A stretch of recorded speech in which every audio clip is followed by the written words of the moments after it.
Magandang araw sa inyong lahat at welcome sa aking channel.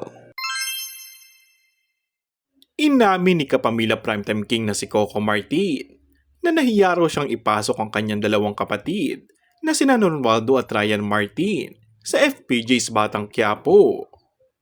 Sa latest episode ng OG Diaz Inspires itong linggo, sinabi ni Coco na nag-aalala raw siya sa iisipin ng ibang tao na kaya nakapasok ang dalawa sa serye ay dahil kapatid niya ang mga ito.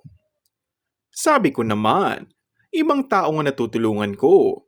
Bilang Pilipino, tutulungan mo rin yung kapatid mo. Pero lagi kong sinasabi talaga, ang pinakaayaw ko sa lahat yung mapapahiya ako. Saad ni Coco. Kasi ayaw kong masira yung pangalan ko sa mga boss, 'di ba? Sa mga tao, na porke kapatid niya ganyan. Ayaw ko yung baka mag-feeling-feeling sa set o magtamad-tamaran. Wika niya. Dagdag pa ng aktor, hindi raw niya itinuturing na iba sa mga kasambayang mga kapatid niya. Ganun ako kabalanse, aniya. Samantala, magkakaalaman na raw kung sino-sino sa mga artista at production staff ng FPJ's Batang Quiapo ang negatibo at positibo sa paggamit ng bawal na gamot.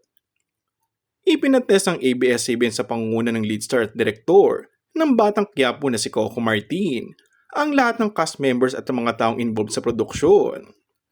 Kaya't kung sino raw ang magpositibo sa paggamit, ay otomatikong hindi na makakapagtrabaho sa teleserye ng Kapamilya Network. And that's all for our today's video. Kung bago ka lang sa aking channel ay mag-subscribe at pindutin na rin ang notification bell. Maraming salamat!